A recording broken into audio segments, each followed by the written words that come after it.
काम चरित नारद सब भासे, यद्यपि प्रथम बरज से विराखे। बहुत समझाया था शंकर जी ने, पर नहीं समझे और जाकर भगवान नारायण से कह दिया कि प्रभु मैंने काम को, क्रोध को, लोभ को मैंने जीत लिया है। अब भगवान से कहा कि प्रभु सब आपकी दया थी, हमने सब जीत लिया। पहले तो कह दिया कि हमने जीत लिया और बाद में कह दिया कि आपकी दया थी। बहुत समझाया पर नहीं समझे। जब नहीं समझे ना तो परिणाम देखिए क्या होता है। भगवान समझ गए कि नारद जी का इलाज करना पड़ेगा, इनकी बीमारी जरा ज्यादा ही बढ़ गई है। अब नारद जी दर्शन किए, भगवान से मिले, चले गए। माता लक्ष्मी ने कहा कि प्रभु ये बताइए आपने नारद जी का अहंकार और क्यों बढ़ाया। भगवान नारायण ने कहा देवी, नारद जी को शंकर जी ने दवाई दी थी कि अहंकार का फोड़ा छोटा सा है, दवाई ले लेते तो बैठ जाता, पर शंकर जी की बात नहीं मानी और मेरे पास आए तो इनका फोड़ा बड़ा हो गया है। अब बड़ा हो गया है तो ऑपरेशन करना पड़ेगा। इतना भी बड़ा नहीं हुआ कि तुरंत ऑपरेशन कर दिया जाए। जब आप जरा लेट हो जाते हैं ना इलाज में तो डॉक्टर कहता है फोड़ा बड़ा हो गया है, दवाई दे के और उसे पकाता है, इसलिए पकाता, पक जाएगा, चीरा लगा देंगे, ठीक हो जाएगा। तो नारद जी का जो अहंकार का फोड़ा था ना, अब कुछ ज्यादा ही पक गया है। तब भगवान ने बिल्कुल ऑपरेशन थिएटर तैयार कर लिया। अब ऑपरेशन करेंगे। ऑपरेशन जरा सुनो कैसा। तुरंत भगवान ने विश्व मोहिनी एक नगर बसाया, तुरंत माया से एक नगर बसा दिया। उस नगर में एक राजा, उसकी एक बेटी विश्व मोहिनी। अब नारद जी ऊपर से जा रहे हैं और नारद जी ने देखा नगर बड़ा सुंदर है, तो नारद जी नीचे आ गए। नीचे आए तो वहां के राजा ने नारद जी का स्वागत किया। कहा महाराज मेरी बेटी का परसों विवाह है, जरा हाथ देख कर बताओ कि स्वयंवर में पति कैसा मिलेगा। अब नारद जी ने जब विश्व मोहिनी को देखा तो नारद जी ऐसे देख रहे हैं, पलक ही नहीं झपकाते, ऐसे देखते जा रहे हैं, ऐसे टुकुर टुकुर टुकुर टुकुर टुकुर। ये नारद जी हैं, कह रहे थे हमने काम को जीत लिया, और अब महिला को देखे हैं तो पलकें झपकने का नाम नहीं ले रहे हैं।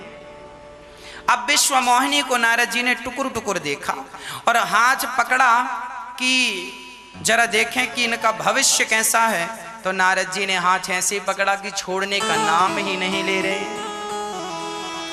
अब नारद जी कह रहे हैं, जो ये ही बराई अमर सोई होई, समर भूमि तेहि जीत न कोई।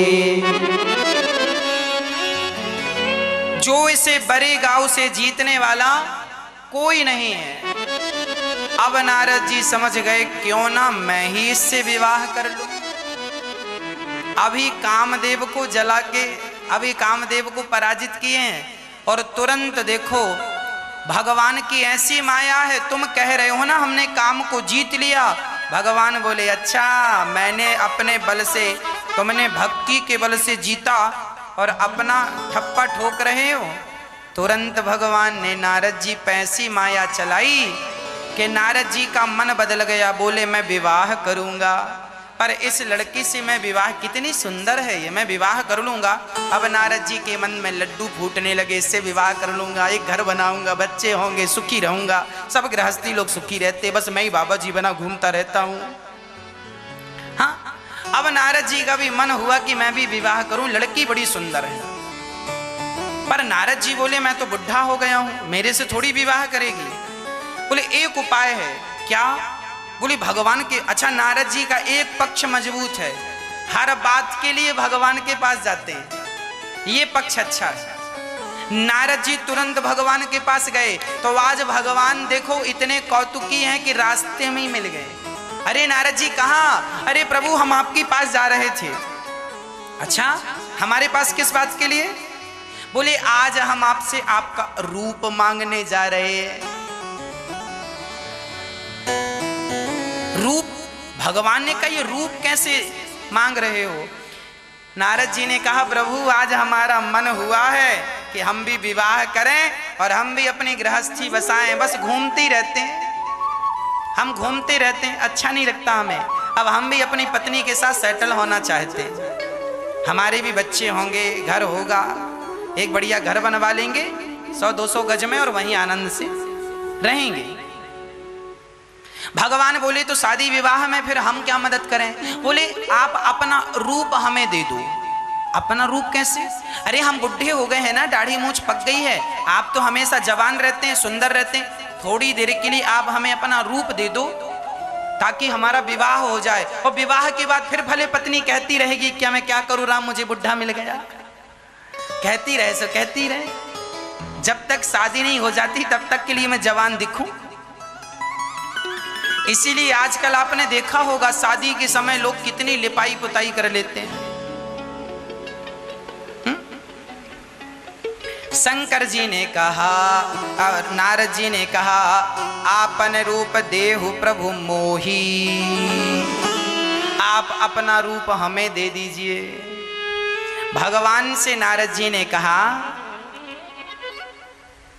जेहि विधि नाथ हो ये हित मोरा, कराहूं सुबेगी दास मैं तोरा। नारद जी ने यहाँ एक बात अच्छी कह दी। नारद जी ने कहा हे विधाता मैं आपका दास हूँ, जिसमें मेरा कल्याण हो वह काम आप कीजिए। नारद जी ने यहाँ क्या कह दिया? जिसमें मेरा, यदि विवाह करने से मेरा कल्याण हो तो विवाह करवा दो, और विवाह ना करवाने से मेरा कल्याण है तो विवाह ना, जैसे मैं मेरा। इसीलिए भगवान से कभी अपने मन की नहीं मांगनी चाहिए, भगवान हमें ये दे दो, भगवान ना, भगवान से ये कहो जो मेरे लिए अच्छा हो वो आप दीजिए। मुझे नहीं पता कि मेरे लिए क्या अच्छा है, मैं तो नादान बालक हूं, मुझे थोड़ी खबर है कि मेरे लिए कौन सी चीज अच्छी है कौन सी चीज बुरी है। छोटे छोटे बच्चे माँ बाप से कहते हैं हमें गर्म दूध पिलाओ, तो क्या गर्म दूध पिलाती है माँ? अरे ठंडा करके, माँ को पता है, बच्चा ये नहीं जानता गर्म ठंडा क्या होता है, पर माँ तो जानती है ना। तो जैसे मैं मेरा हित हो, तब भगवान ने कहा जेहि विधि हो यही परम हित, नारद सुनहु तुम्हार, सोई हम करव नयान कछो, बचन नम्रशा हमार।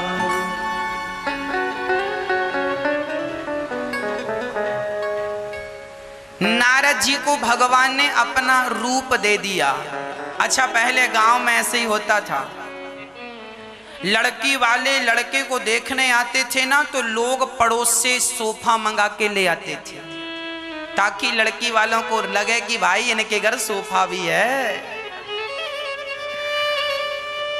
कूलर वगैरह मांग कर गाड़ियां ले आते थे, बाहर खड़ी कर लेते थे, ये बताने लड़की वालों को ना बेवकूफ बनाने के लिए कि सुनो जी हमारे पास गाड़ी है, और जब शादी हो जाएगी तो फिर बाद में तो हो गई शादी, अब कौन कुछ बोलने वाला।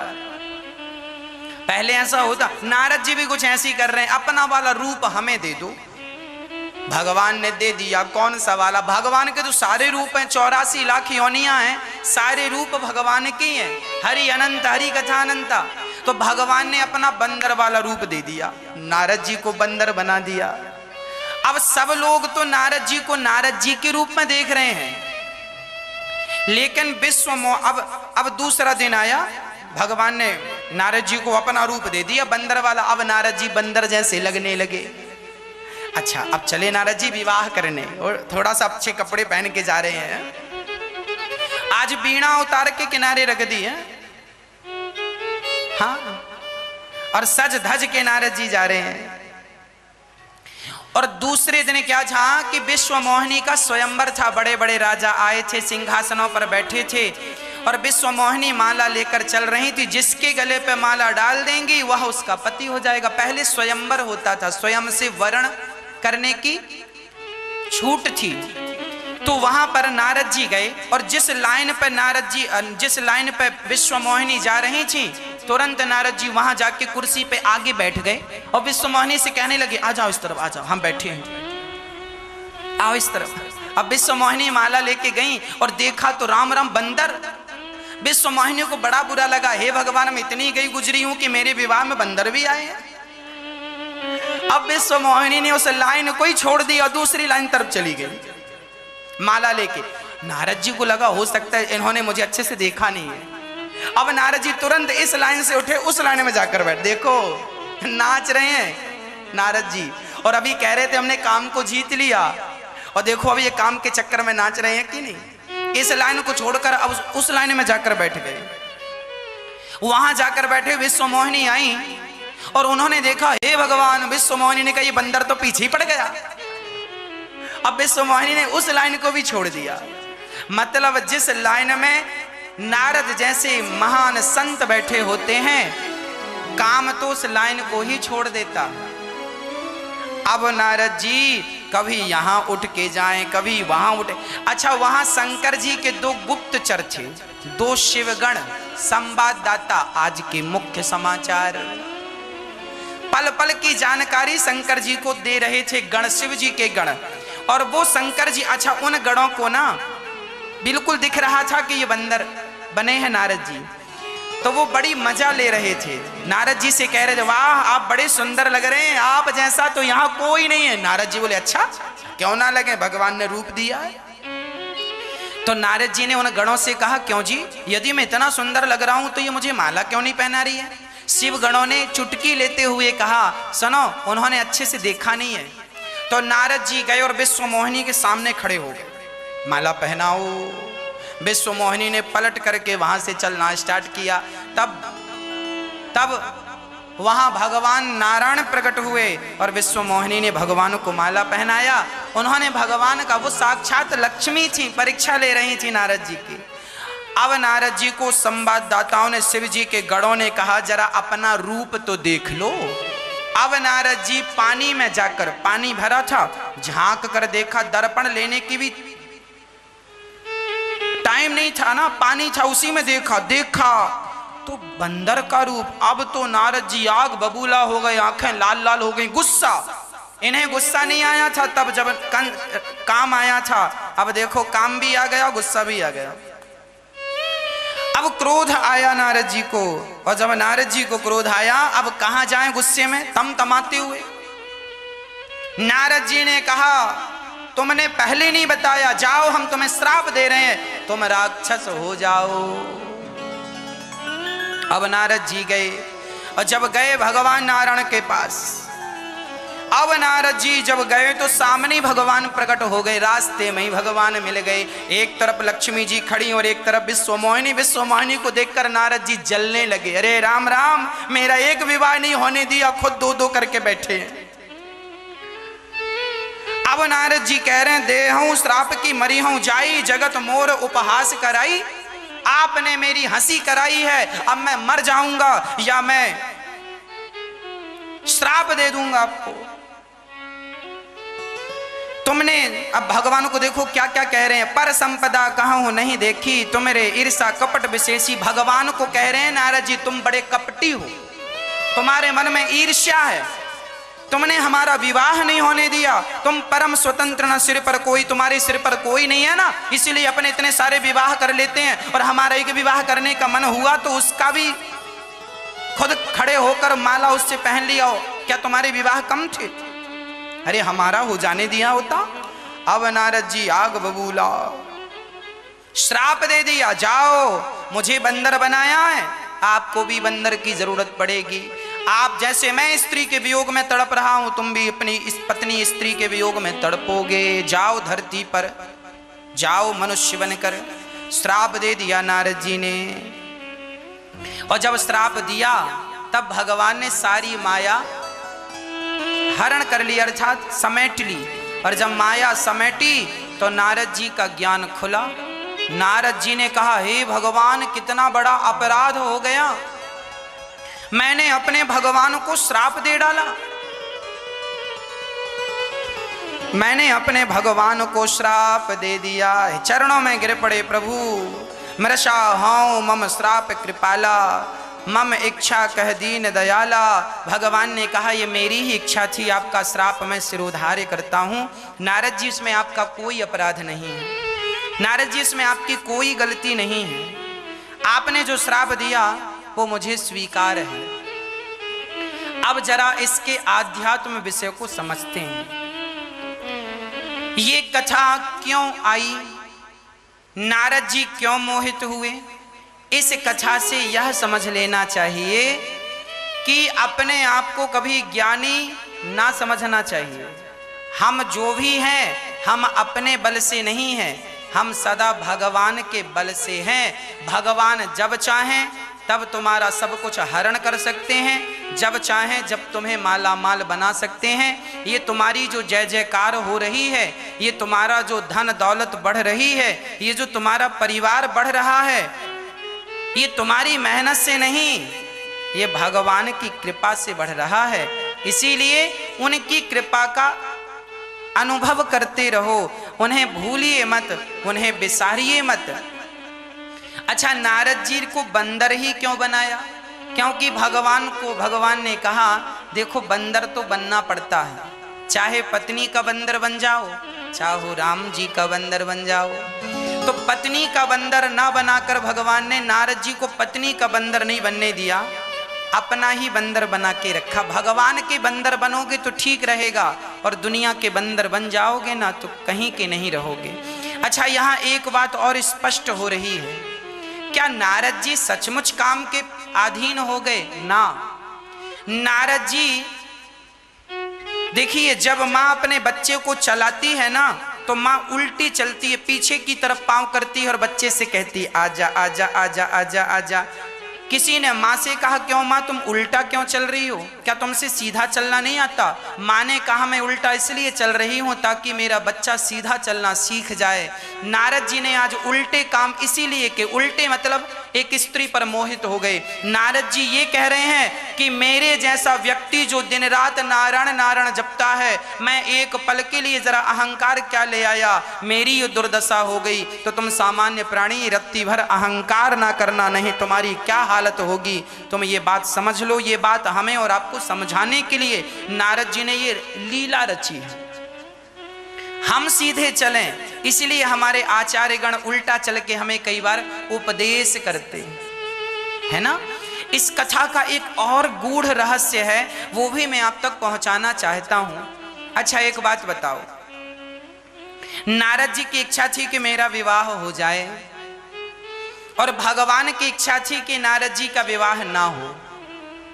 अब आप बताओ कि आप लोग भी कई बार ये कहते हैं हे भगवान मुझे मेरा ये काम हो जाए, और भगवान कहते हैं ना ये काम नहीं होगा तेरा। आप कहते हैं मेरा ये काम हो जाए, और भगवान कहते हैं ना ये काम ना होगा।